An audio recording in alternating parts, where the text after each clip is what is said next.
Hola, ¿qué tal amigos y hermanos? ¿Cómo estáis? Hoy voy a tratar un tema muy profundo y espero que pueda explicarlo correctamente. Es un poco la continuación del que hace casi un mes expliqué acerca del plan de salvación y del cielo y el infierno. Muchas personas me preguntaron un poquito, bueno, pues si no hay cielo y infierno como clásicamente se conoce, ¿qué son esos grados de gloria de los que habláis?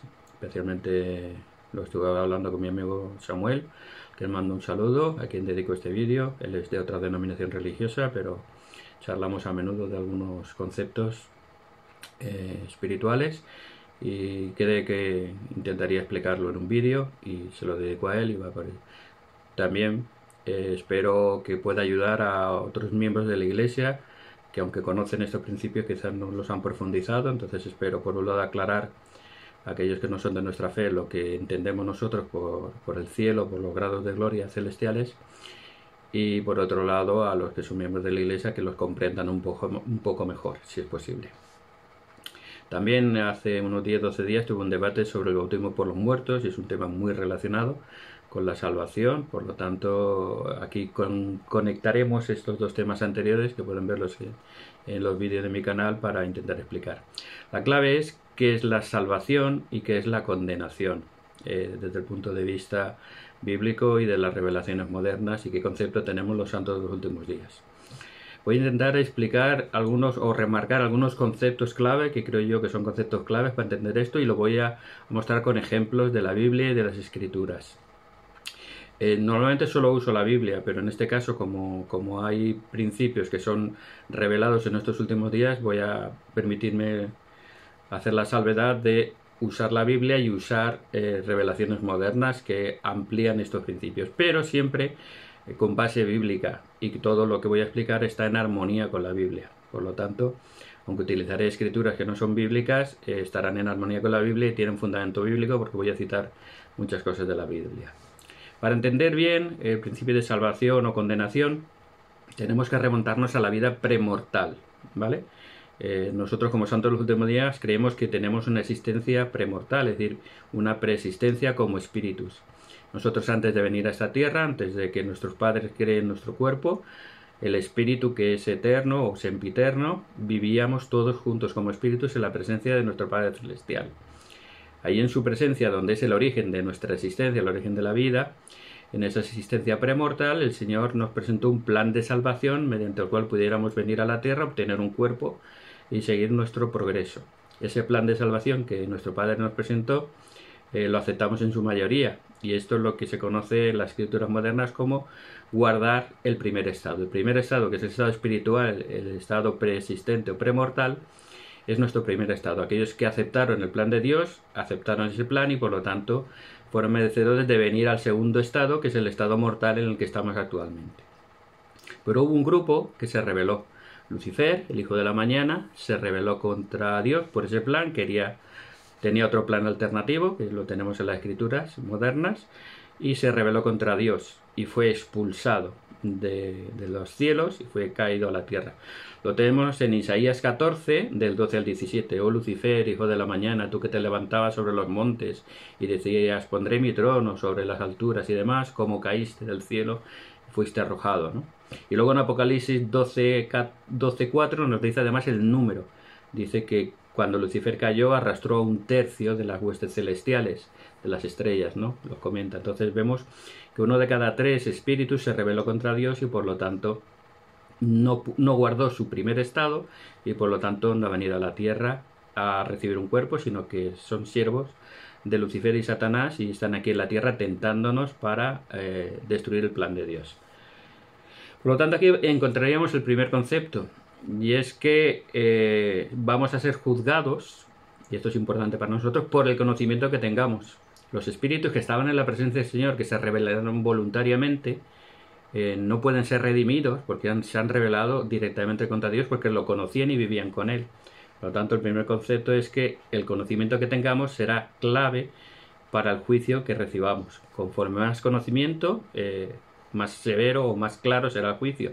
Contra menos conocimiento tengamos, pues el Señor será más bondadoso y bueno, nos enseñará, ahora lo veremos, nos enseñará para que podamos comprender las cosas. Por lo tanto, ya venimos al segundo estado, que sería la vida mortal. La vida mortal empieza con la creación de la tierra, con la creación de Adán y Eva. Ellos fueron creados inmortales y estaban en la presencia del Señor, y a causa de la caída, de participar del fruto prohibido, recibimos la muerte física, dejaron de ser inmortales para ser mortales, y recibieron la muerte espiritual, que es dejar de estar en la presencia del Señor cuando fueron expulsados del jardín del Edén. Muchas personas creen que el plan de Dios se frustró, pero esto es absurdo, ¿no? Dios es omnisciente, Él sabe todas las cosas antes de que pasen, y su plan es un plan inteligente. No podemos decir que Dios no sabía las cosas y que se frustraron. Por supuesto, interviene Satanás provocando, porque aquí podríamos ya entrar en otro tema muy amplio también de la caída, de si era necesaria o no era necesaria. Lo que está claro es que gracias a la caída nosotros existimos, porque antes eran inocentes y no tenían hijos. Y gracias a la caída recibimos la capacidad de discernir el bien del mal y tenemos el libre albedrío para escoger lo bueno o lo malo. Por lo tanto, esas son consecuencias positivas de la caída. Nuestra existencia, nuestra capacidad de discernimiento y nuestra capacidad de elección. ¿Que se podría haber hecho de otra manera si Lucifer no hubiera entrado, no hubiera tentado, no hubiera engañado? Pues probablemente sí, pero ese, ya digo, es otro tema. Lo que está claro es que a consecuencia de la caída somos mortales y estamos alejados de la presencia del Señor. Entonces, ¿qué necesitábamos? Necesitábamos un Salvador, un Redentor que nos sacara de ese pozo. Y es Jesucristo, nuestro Redentor y Salvador, el que realiza la expiación por todo el género humano, el que nos libra de la muerte y del pecado. Es decir, Él, por medio de su resurrección, venció la muerte y por medio de su expiación nos da la posibilidad de obtener la vida eterna, la salvación en el reino de Dios. Por lo tanto, vemos que el plan es perfecto, es inteligente, está bien preparado y conocía todas las cosas. ¿Por qué tendríamos que ver esto? Vamos a leer precisamente lo que nos dice el Señor Jesucristo en Juan 3, 16 y 17. Porque de tal manera amó Dios al mundo que ha dado a su Hijo unigénito, para que todo aquel que en él cree no se pierda, mas tenga la vida eterna. Y este es el importante, que nunca leemos a veces. Porque no envió Dios al Hijo yo no me veo ya. Porque no envió Dios a su Hijo al mundo para condenar al mundo, sino para que el mundo sea salvo por él. Por lo tanto, voy a bajar un poco esto.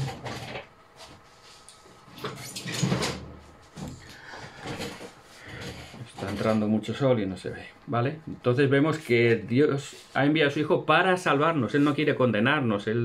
Por eso hablaba yo en contra del infierno clásico, ese de terror, de tortura, de sufrimiento completo, sino que Dios, en su infinito amor, lo que quiere es salvarnos, y por eso ha enviado a su Hijo. Luego me dirán, sí, y el 18 lo vamos a leer después.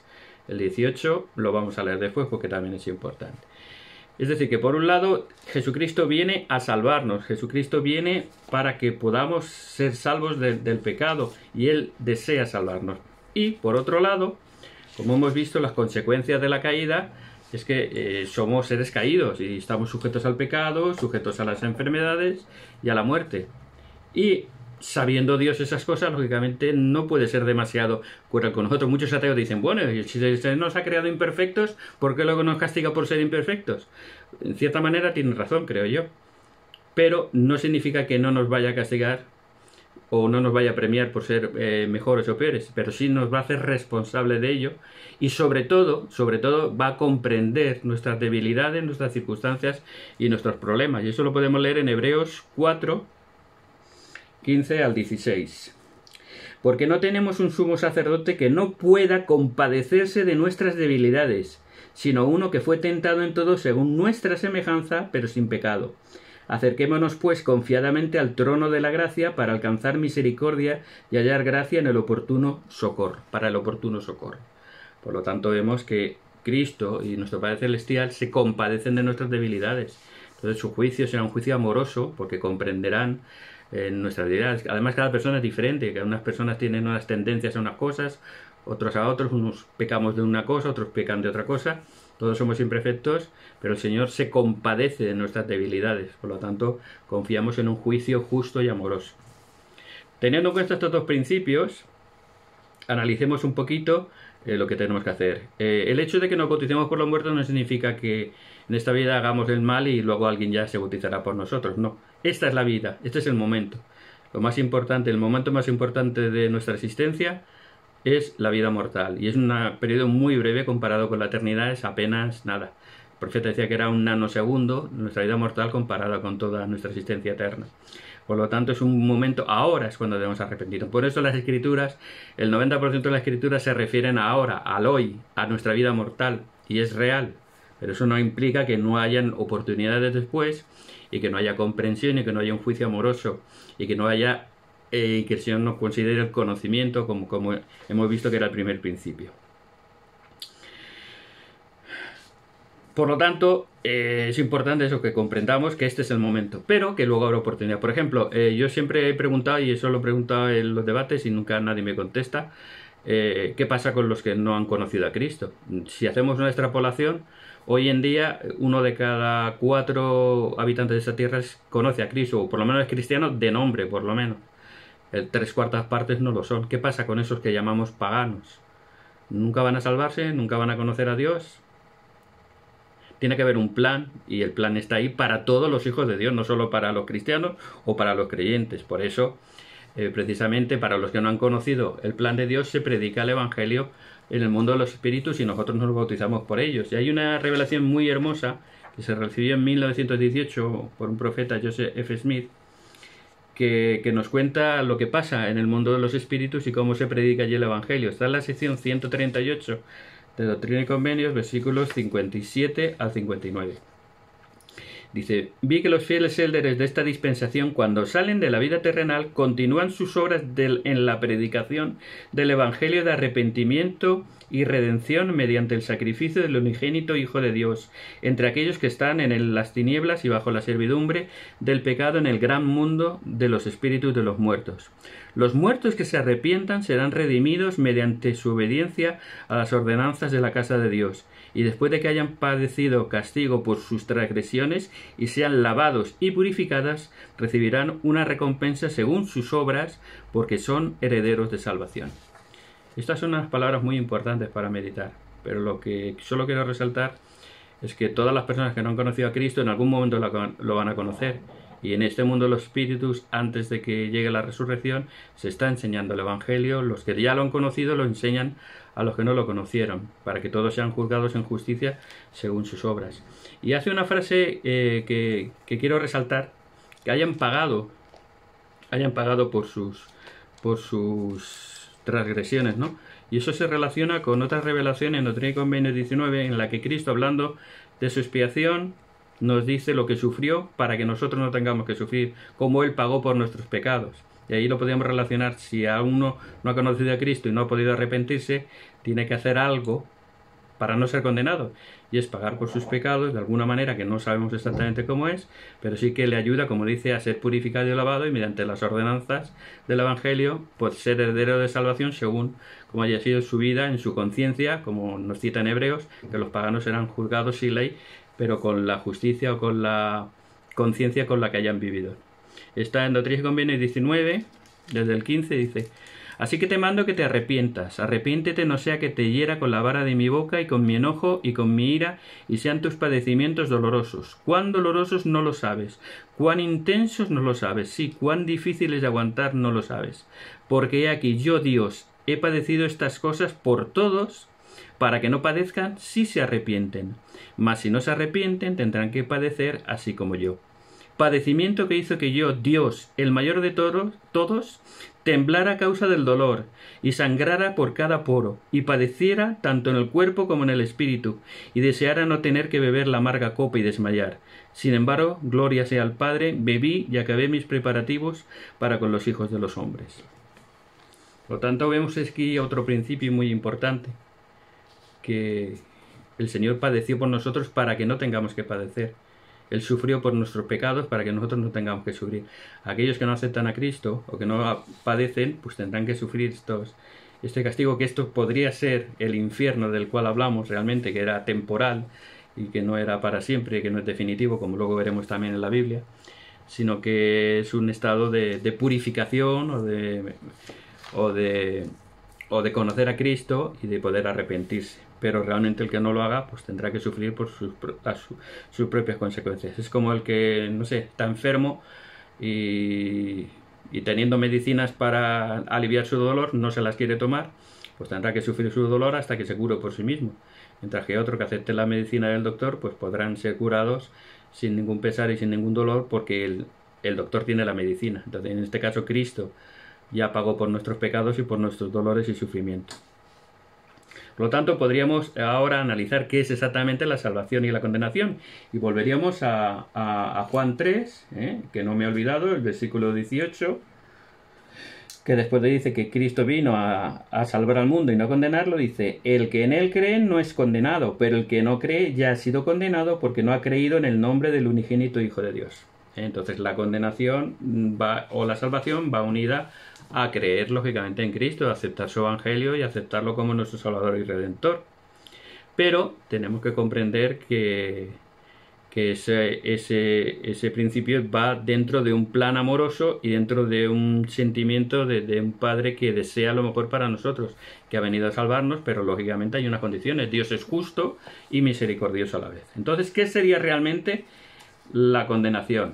Vamos a ver, por ejemplo, en la guía de las Escrituras, aquí detrás de cada triple o en la online pueden encontrar lo que se llama Guía de Estudio de las Escrituras, GE, que es una especie de diccionario, de apéndice, donde hay diferentes conceptos y referencias que los avalan. Entonces, si vamos a condenación,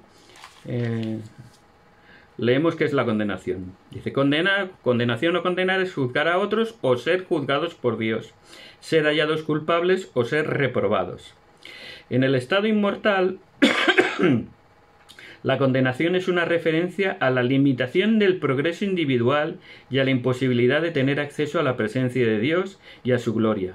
La condenación existe en distintos grados. Todos los que no alcancen la plenitud de la exaltación celestial se verán limitados hasta cierto punto en su progreso y privilegios, y en este sentido serán condenados. No sé si lo entienden o lo pueden leer tranquilamente, pero la condenación es salvarse sin estar en el máximo grado de gloria. O sea, la salvación está para todo el género humano. Dios desea que todos nos salvemos en diferentes reinos de gloria, que lo voy a explicar al final. Pero la condenación se puede entender también, y ahí hay dos conceptos que tenemos que matizar: salvación y condenación. La salvación es librarse de ir con Satanás, pero a la vez esa salvación puede ser una condenación porque no has llegado al más alto grado de gloria. La condenación es estar alejado de la presencia del Padre, es no estar viviendo con Dios nuestro Padre. Entonces, toda esa otra salvación, en cierta manera, también es una condenación. No sé si es un poco ambiguo, pero intentaré explicarlo más adelante. Por lo tanto, la condenación no es ese lago de fuego y azufre para los malvados que van a arder por siempre, sino que la condenación es privarse de la presencia del Señor. Es como Adán y Eva, cuando fueron expulsados del Edén, fueron condenados de alguna manera a no estar en su presencia y estaban bajo condenación. Por eso todos nacemos no con pecado, pero sí nacemos en un mundo de pecado y en un mundo de condenación porque no estamos en la presencia del Señor. Por lo tanto, este sería el siguiente punto o el segundo concepto que quiero marcar. La condenación realmente es no vivir en nuestro reino celestial con nuestro Padre como familias, como luego lo explicaré al final, ¿vale? Ese sería el segundo concepto. La verdadera condenación, la esencia de la condenación, es no poder llegar al máximo grado de gloria para vivir y morar con nuestro Padre Celestial en su presencia. Todo lo demás será salvación, pero será condenación a la vez. No sé si me explico. Es difícil. Pero bueno, después de nuestra vida mortal, después de que termine la tierra, venga Jesucristo y haya resurrección y juicio, recibiremos la vida eterna. ¿Cómo será la vida eterna? Pues aquí hay varios principios bíblicos que quiero comentar para que entendamos luego las ampliaciones que hace la revelación moderna. Primera, en Juan 14:6 dice: en la casa de mi Padre muchas moradas hay. Es decir, no solo hay un cielo y un infierno, sino que ya Cristo decía que hay muchas moradas en la casa de su Padre. Esto lo podemos correlacionar con 1 Corintios 15, este sí que lo vamos a leer completo, 40 al 42, donde el apóstol Pablo nos habla de la resurrección y qué pasará después de la resurrección. Y dice: y hay cuerpos celestiales y cuerpos terrenales, pero una es la gloria de los celestiales y otra la de los terrenales. Una es la gloria del sol, otra la gloria de la luna y otra la gloria de las estrellas, pues una estrella es diferente de otra en gloria. Así también en la resurrección de los muertos se siembran corrupción, resucitarán en corrupción. Se siembran deshonra, se resucitará en gloria. Se siembra en debilidad, se resucitará en poder.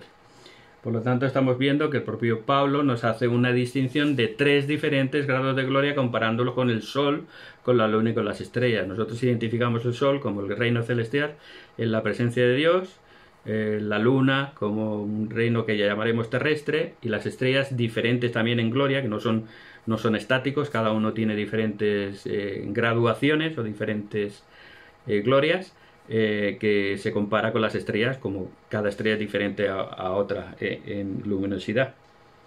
De hecho, Pablo mismo nos dice en 2 Corintios 2:12 que él ascendió al tercer cielo. Todos lo conocen, ¿no? Yo conozco a un hombre en Cristo que hace tantos años estuvo en el tercer cielo y vio cosas que son imposibles de contar, ¿no? Si habla de un tercer cielo es porque hay 2 más, lógicamente, si no, no habría un tercero. Entonces vemos que hasta el reino celestial está dividido en tres categorías o 3 clases. El propio reino celestial, el más alto grado, donde está la presencia del Señor, está dividido en 3. Y para llegar al máximo, nosotros denominamos la exaltación. Ahí es la presencia del Señor viviendo como familias por toda la eternidad. Por eso nos casamos en el templo, no solo hasta que la muerte nos separe, sino por tiempo y eternidad. Esto es un vídeo que también he publicado y pueden verlo en mi vídeo acerca del matrimonio eterno, ¿no?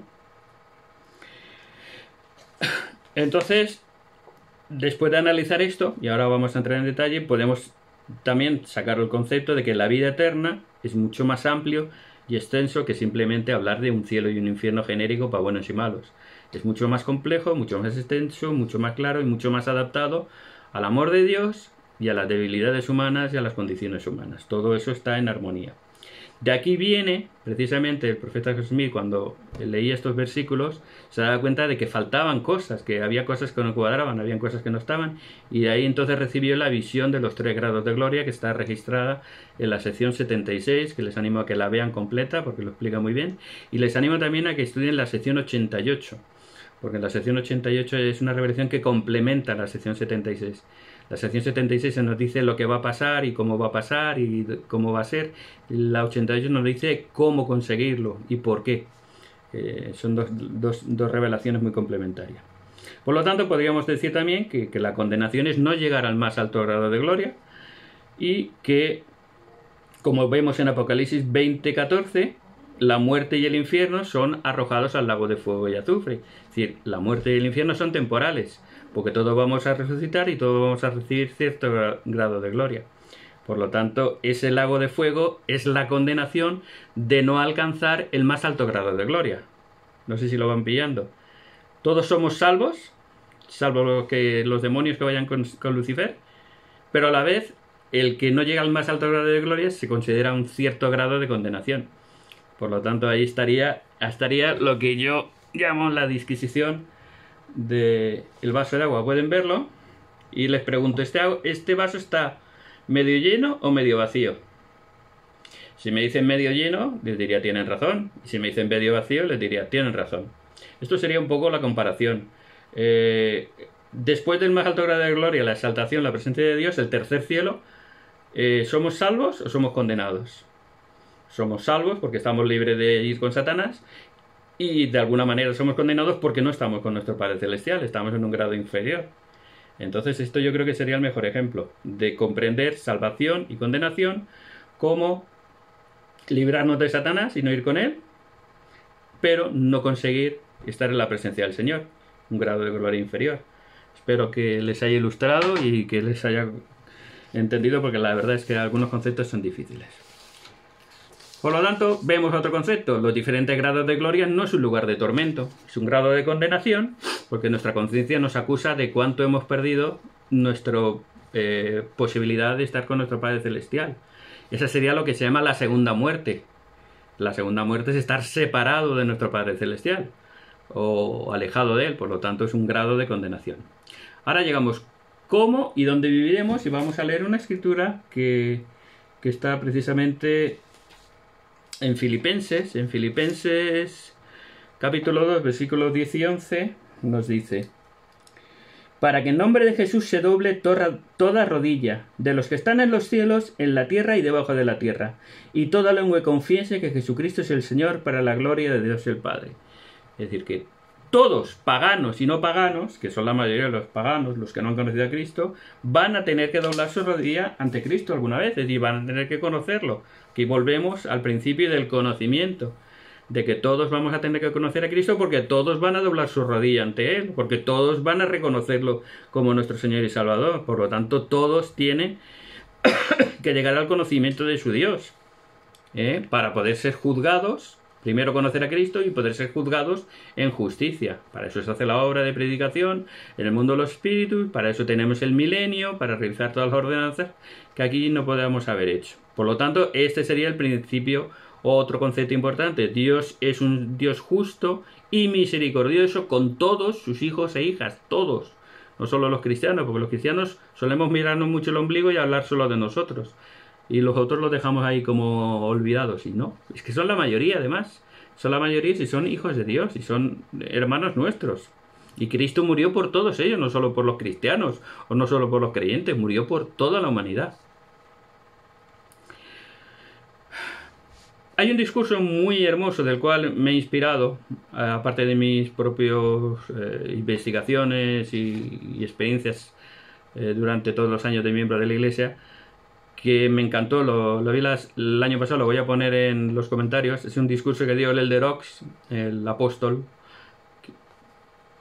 que es el presidente del Quórum de los 12, el apóstol más antiguo después del profeta Nelson, que dio en la conferencia de octubre de 2023, es decir, hace justo un año. Él dio un discurso en la conferencia general que se llama Reinos de Gloria y lo explica todo esto maravillosamente. Pueden verlo porque lo explica mejor que yo y en menos tiempo. Pero hay algunos conceptos que ya he usado y voy a comentar algunos más que él comenta, que son muy importantes para entender estos principios de condenación, de salvación y de exaltación y de grados de gloria. Él comenta que la misión de la Iglesia de Jesucristo de los santos de los últimos días es precisamente llevarnos al grado más alto de gloria, a la exaltación. Ese es el propósito de la Iglesia. Ayudarnos a conocer a Cristo y a recibir sus ordenanzas y recibir la expiación y su gracia para poder sellarnos en el templo como familias y heredar la exaltación, el grado más alto de gloria. Ese es el propósito de la Iglesia. Todo lo demás será salvación, pero ya también es una condenación, como el vaso medio lleno medio vacío. Por lo tanto, nuestra obra es llevar a la exaltación a todo el género humano.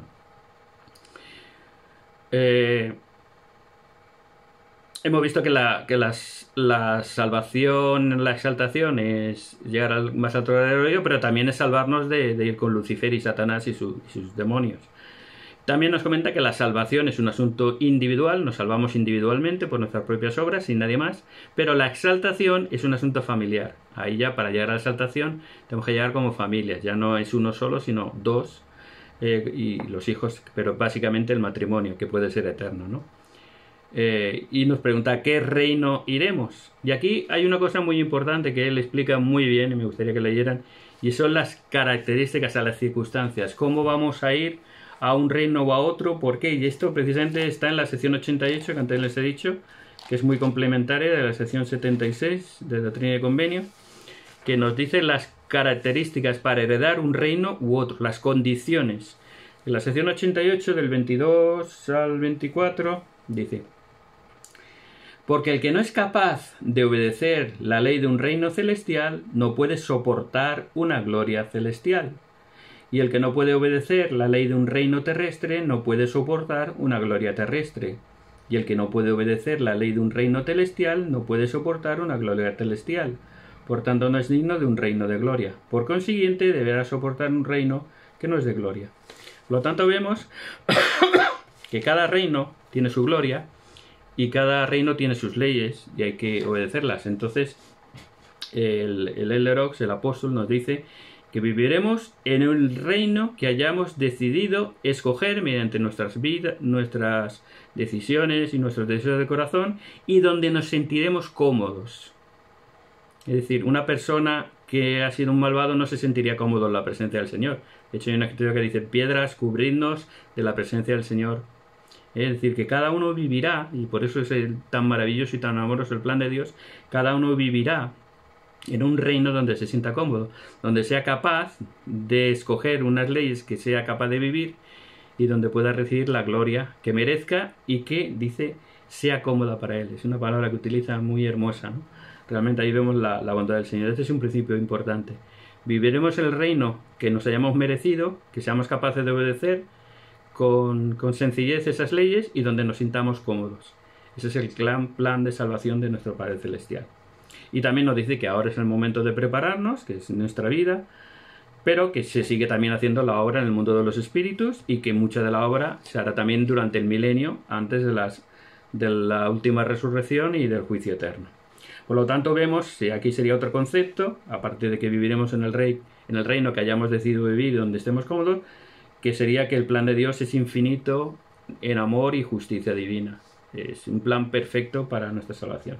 Y ahora, para terminar, pues repasar un poquito cuáles son los grados de gloria conforme a la revelación moderna y cuáles son sus condiciones. El primero que se habla es el reino celestial, que se compara a la gloria de las estrellas, con diferencia además entre una estrella de gloria y de otra, lógicamente, muy diferente una de otra. Es decir, que hay multiplicidad de grados dentro del reino celestial.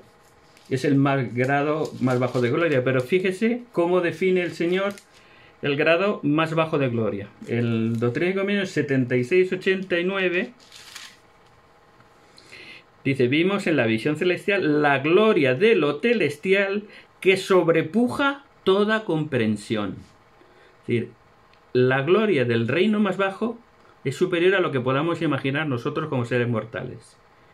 Y si Dios ha preparado esa gloria para los más, vamos a decir, pecadores o más bajos de todos los hijos de Dios que han vivido en esta tierra,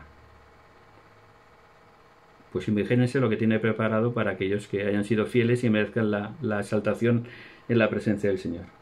Pero viendo esto, viendo que la gloria inferior es superior a cualquier cosa que podamos imaginar, vamos a ver las condiciones, quiénes van a ese reino y en qué condiciones están. Por ejemplo, seguimos en la sección 76, ahora vamos del 81 al 86. Dice: y además vimos la gloria de lo celestial, la gloria de lo menor, así como la gloria de las estrellas difieren de la gloria de la luna en el firmamento. Estos son los que no recibieron el Evangelio de Cristo ni el testimonio de Jesús. Son los que no niegan el Espíritu Santo. Son aquellos que son arrojados al infierno. Son estos los que no serán redimidos del diablo, sino hasta la última resurrección, hasta que el Señor Cristo el Cordero haya cumplido su obra. Son los que no reciben de su plenitud en el mundo eterno, sino del Espíritu Santo por medio de la ministración de lo terrestre, y lo terrestre por ministración de lo celestial. Aquí vemos otro principio, y sigue entrando el sol.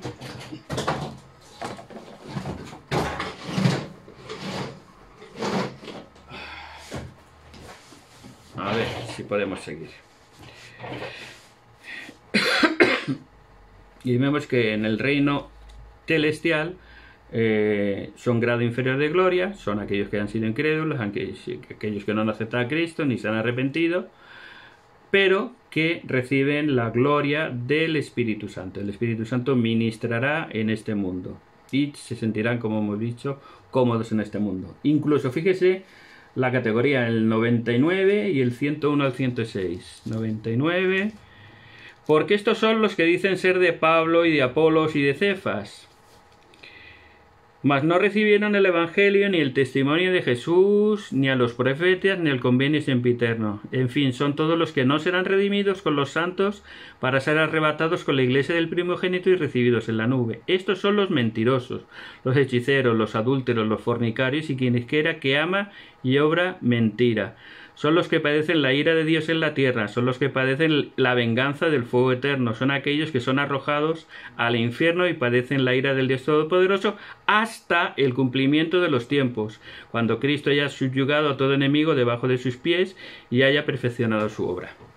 Por lo tanto, vemos que estos serían los de la calidad inferior, pero que son también herederos de salvación, aunque reciban todas estas cosas. Por lo tanto, vemos que Dios, en su infinita misericordia, hasta los más malvados les va a dar una gloria que sobrepuja toda comprensión. Luego el segundo, la gloria terrestre comparada con la luna, con la gloria de la luna en el firmamento, están los versículos 71 al 77 de la misma sección 76. Empezando por el 71. Y además vimos el mundo terrestre. Aquí estos son los de lo terrestre, cuya gloria se distingue de la gloria de los de la iglesia del primogénito, que han recibido de la plenitud del Padre, así como de la luna difiere del sol en el firmamento. Y aquí estos son los que murieron sin ley, y también son los que espíritus de los hombres encerrados en prisión, y a quienes el Hijo visitó y predicó el Evangelio para que fuesen juzgados según los hombres en la carne, quienes no recibieron el testimonio de Jesús en la carne, mas después lo recibieron. Estos son los hombres honorables de la tierra, que fueron cegados por las artimañas de los hombres. Son los que reciben de su gloria, mas no de su plenitud. Son los que reciben de la presencia del Hijo, mas no de la plenitud del Padre. Es decir, estos son ministrados por Jesucristo, recibirán la visita de Jesucristo. Son hombres que fueron buenos, pero que no fueron fieles al Señor, no fueron valientes en el testimonio de Jesús, y fueron personas honradas y honorables que recibieron después el Evangelio. Por lo tanto, vemos que estos reciben una gloria intermedia que se compara a la gloria de las estrellas. Y finalmente, los que reciben el reino celestial, cuya gloria se compara a la del sol, vamos a leerlo del 51 al 56. Estos son quienes recibieron el testimonio de Jesús y creyeron en su nombre y fueron bautizados según la manera de su sepultura, siendo sepultados en el agua en su nombre, y esto de acuerdo con el mandamiento que él ha dado, para que guardando los mandamientos fuesen lavados y limpiados de todos sus pecados y recibiesen el Santo Espíritu por la imposición de las manos del que es ordenado y sellado para ejercer este poder. Son quienes vencen por la fe, son sellados por el Santo Espíritu de la promesa que el Padre derrama sobre todos los que son justos y fieles. Estos son los que constituyen la iglesia del primogénito. Son aquellos cuyas manos el Padre ha entregado todas las cosas. Son sacerdotes y reyes que han recibido de su plenitud y de su gloria. Por lo tanto, vemos que estos, los que hereden el reino celestial, estarán en la presencia del Señor, estarán en la presencia del Padre. Son los que han creído, los que han recibido las ordenanzas, los que han aceptado a Cristo y se convierten al final en reyes y sacerdotes. Y fíjense qué hermosos las palabras del 69 y del 70. Son hombres justos hechos perfectos mediante Jesús, el mediador del nuevo convenio, que obró esta perfecta expiación derramando su propia sangre. Estos son aquellos cuyos cuerpos son celestiales, cuya gloria es la del sol, sí, la gloria de Dios, el más alto de todos, cuya gloria está escrita que tiene como símbolo el sol del firmamento. Por lo tanto, este es el gran plan de Dios. Estos serán los que reciban la gloria eterna, los que vivirán como familias en la presencia de Dios, y espero que podamos estar la mayoría de nosotros en este tercer cielo del cual se habla, y que es la presencia del Señor viviendo con nuestras familias. Para terminar, pues identificar un par de conceptos más. Vemos, reitero, que es un plan infinito de amor y justicia de Dios para su obra y para todos nosotros como hijos suyos. Porque según nos dice el Leroax, y lo hemos dicho muchas veces, el verdadero cristiano no va a ser juzgado ni por las declaraciones que haya hecho, ni por lo que haya conocido al Señor, ni siquiera por sus buenas obras. Dice que la salvación no es cuestión de buenas obras o malas obras, no es como una cuenta bancaria que depositas buenas obras y luego retiras los pecadillos, y al final si el balance te sale positivo pues te salvas, y si no pues te condenas, ¿no? Realmente la obra de salvación y exaltación de los hijos de Dios para heredar el reino más grande de gloria es ver la persona en la que nos hemos convertido.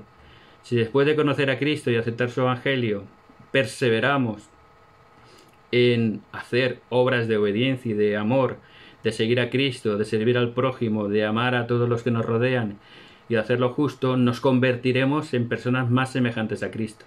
Entonces no seremos juzgados por nuestras obras, de solamente lo que hayamos hecho, sino por la persona en la que nos hemos convertido, por la persona que hemos llegado a ser. Y para terminar me gustaría dejarles con dos escrituras. La sección 76, el versículo 114, las palabras finales del profeta cuando recibió esta revelación, lo que dijo: Pero grandes y maravillosas son las obras del Señor, y los misterios de su reino que Él nos enseñó, los cuales sobrepujan a toda comprensión en gloria, en poder y en dominio. Esas son las palabras finales del profeta José Smith después de recibir esta revelación. ¿Cómo pueden saberlo? Pregúntenle a Dios. Estudien las Escrituras y sigan a Cristo.